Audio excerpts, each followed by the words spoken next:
DM. Cool. That's a critical. How are you going to attack? Rogue to the new D&D player. This is pretty standard combat stuff. Watch this. Next, he's gonna say, I smite. The paladin. I smite. Hey, wait a second, I think I have the wrong script here. It says SkyDieRay. Oh, never mind, it says SkyDieRay. Never mind. Hey, what's up everybody, SkyDieRay here, welcome to another D&D memes video. How are you guys doing? Hope you're having a wonderful day. Before jumping into this video, I wanna kindly ask you if you wanna smash the like button. It helps me out and I really appreciate it, so thank you so much for taking a moment to do that. And yeah, with that being said, I hope you enjoyed the video. Poison damage is not balanced. Barely any spells deal, but tons of enemies deal it.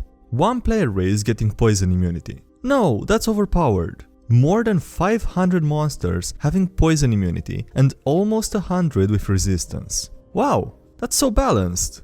Oh no, stop. When your party is about to do something stupid, but you kinda wanna see what happens. A very small stop sign. Okay. A different kind of fetch quest. Beauty is in the eye of the beholder. Most people's reaction versus D&D players' reaction. What a fun day. Me DMing. I don't homebrew that much. And it's not that weird. Me introducing the next encounter. Ninja Catholic suicide bombers. Oh yeah, I forgot about those. Of course they're here now. Also, that seems like a good amount of homebrew. I don't think that's too much.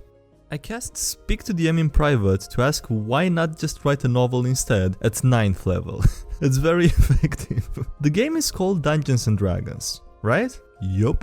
And it's a war game where the majority of our class features are designed for combat or exploration. And you keep leveling up a table of 7 players. We are all min-maxed, low charisma PCs who never speak in character. An unstoppable Zerg rush of murder hobos. So, maybe tonight we could explore a dungeon and slay a dragon? I think you'd rather want to see where the story goes. Oh god, okay. That's no, that's not railroading. What are you talking about? Yeah, I don't know. That seems like let's just say it seems like an experience. Sometimes even plate armor and an aura are no match for bad luck. Paladin getting crit. Oh god, and then the party watching as he continues failing. Failed save, paralyzed, auto crits. Jesus, that's... This is heresy. Me, a cleric player. A setting without gods. Yeah, we're not gonna do that one. Okay. I mean, what's the point, right? How would that even work for, you know, the cleric, the paladin, the warlock? I guess they could pray to the DM. I heard that works sometimes. Homemade meme coming right up. D&D players and DMs, aspiring voice actors, and the trans community. Googling how to change the pitch of your voice. No, you can add YouTubers to that. I did try doing that sometimes for a few of these readings. Fireball go boom. Kramer, what's going on in there? The wizard said, I don't care how big the room is, and threw a fireball anyway. Oh god, what is wrong with wizards throwing fireballs regardless of the situation? Remember, paladins are not always the good guys. Paladin, we shouldn't kill innocent children. Paladin reveals that his oath is vengeance. But we can kill guilty children, right? Do you need the oath of vengeance to, you know, be able to justify killing someone who's guilty? I mean, just because it's, you know, children, does that justify it for the paladin? Or, you know, does that excuse it? After having seen this trope for 1000th time, I'll have a polytheistic pantheon, but the gods are actually evil. How original. And fiends are actually good. Daring today, aren't we? I mean, you know, it's a change of pace for some people. I don't know. At some point, so many ideas have been done, it's hard to do something completely original, you know? This is in the Lovecraftian campaign that I mentioned in my last post here. I needed my players to be paranoid, so I gave them all the secret objective of PCX needs to kill you or be killed by you in order to complete a summoning ritual. Avoid this at all costs. None of them actually have the objective to kill each other. Nice. Nice. And you know, now actually nobody wants to kill each other because that's gonna complete the ritual. That's one way to manipulate your players into not wanting to kill each other, I guess. I'm getting sick of saying no homebrew. Do you have any history of mental illness in your family? No, but I have a player who tries to quote-unquote win D&D. Yeah, I think that counts. I think my DM is trying to tell me something. Me turns into a fly and tries to sneak into an important NPC's house. Every single person and animal around me for some reason. Okay, what the I'm on a warhorse. Insert the Old Spice jingle. How it feels when the paladin is out of higher level spell slots and has to use Find Steed instead of Find Greater Steed. You're not my usual type, but you'll do. Oh god, yeah, you have to take what you can, I guess.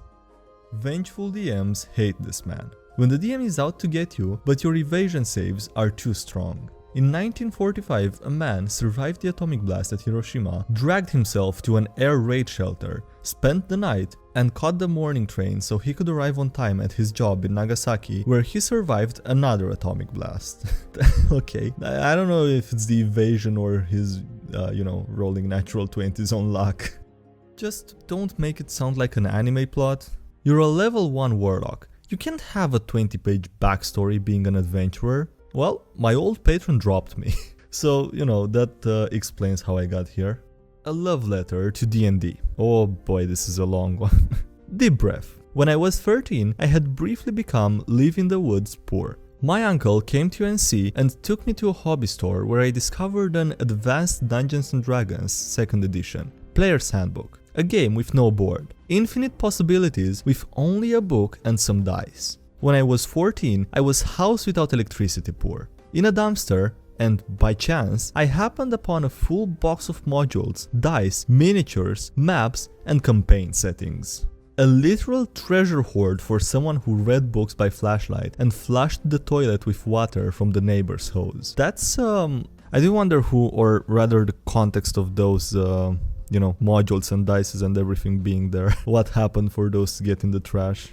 When I was 15, on a cool spring night, my mother invited me out back. There, she stood in a semicircle next to my stepfather and the neighbor. In the middle of them stood a metal 55-gallon drum. Inside were all of those modules, dice, miniatures, maps, and campaign settings. They set it on fire and made me watch. It's the devil's game, the neighbor told me. 2 years I had collected. 2 years I had either played or planned daily, drawing maps of places I'd never visit, creating characters I could love or hate, exploring dungeons and wilderness, and being the hero and the villain and everything I'd never get to be in my up, wasted, impoverished, abusive existence. And the flames had reflected off their righteous smiles. I've never forgiven my mother for it. I doubt I ever will. In that barrel was everything. Almost. You see, fate had a different plan. I continued to play daily,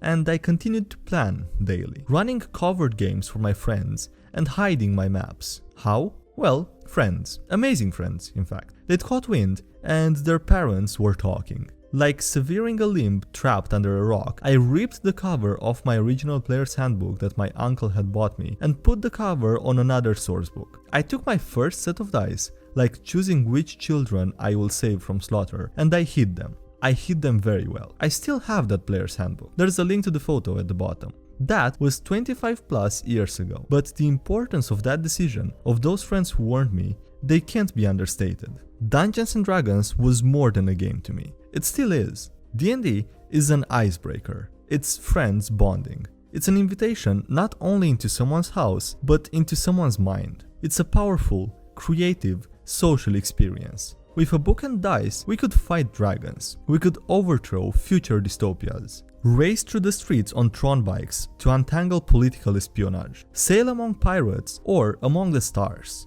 We could be anyone, from anywhere. It's the reason that my children exist. While my parents, brainwashed by the panic, were bent on destroying my world, I held on to the one thing that allowed me to create my own. Also, there's the link to the Player's Handbook, yeah. That was wholesome in a way, also sad with everything he went through. But the ending was nice, I think. I mean, things, seem to be going a lot better than before at least. Preferably once a week. Okay, there's a guy with a lot of stuff, big TV, more stuff, new car, shiny new things, clothes, whatever, a lot of stuff, asking, is that all you need? A regularly scheduled D&D session. Yes. It has to be regularly scheduled, yeah, but also not delayed or cancelled. Anyone literally make Monty Python references in their backstory? Twilight cleric who woke up with dark vision. Will you please listen? I'm not the Messiah. The other acolytes who think that he's an Aasimar. He is the Messiah. The only combat was a solo battle with the boss. The party finding peaceful resolutions for every instance of combat. By all accounts, it doesn't make sense. It's what I would do. DM. Cool. That's a critical. How are you going to attack? Rogue to the new D&D player. This is pretty standard combat stuff. Watch this. Next, he's gonna say, I smite. The paladin. I smite. Somatic components be like, when the elf bard starts casting spells. What? Okay then. If you're gonna be dumb, you gotta forward the story. You say it's what my character would do to justify doing something stupid that ruins the narrative. I say it's what my character would do to justify doing something stupid to improve the narrative. We are not the same. School emoji, school emoji, school emoji. Said a banshee after a party of 3 level 8 PCs. She begins the fight with her whale. All of the PCs fail the con save. That's an accidental TPK. Probably. La la la, not listening. Ignoring Wizards of the Coast updates that I don't agree with. AKA, the story of how our party lost over 300 gold trying to save 100 gold. Our party tries to haggle with the shopkeeper. He refuses to go lower. Frame the shopkeeper for attempted murder, take him to court, summon Phoenix Wright, an actual Phoenix, to be our lawyer, and we lose the case and the shopkeeper takes all our money. Well, that's just failing to haggle with extra steps. A surprise, to be sure. Okay, that's the meme with real life Tarzan, and then... If those mods knew what women are, they'd be very upset. With all the ASIs into con for further immortality. Human. Life expectancy, about 100 years. Turtle. Life expectancy, about 50 years. Human PC. With armor class 14. Life expectancy, about 5 sessions. Turtle PC with 19 armor class has the life expectancy of, yeah, still 50 years. Thus, a giant rock falls and the planet is destroyed. Big bad evil guy trying to do anything for the past 3 turns. The monk, or rather monkey, spamming stunning strike on his attacks. Big bad evil guy with a crit fail and getting stunned again. Am I supposed to feel bad for the big bad evil guy here? Cause I'm not really feeling it. Alright, on that note, that's gonna be it for this video, so thank you so much for watching, hope you enjoyed it. Smash the like button if you did, subscribe for more videos if you haven't already. Also, thank you to everyone supporting the channel on Patreon and here on YouTube as well, I really appreciate it, so thank you so much for that. Links below if you wanna check those out, as well as links to the social media, Discord, subreddit if you wanna join any of those. And yeah, that's it, thanks again for watching and I'll see you next time. Have a great day, bye!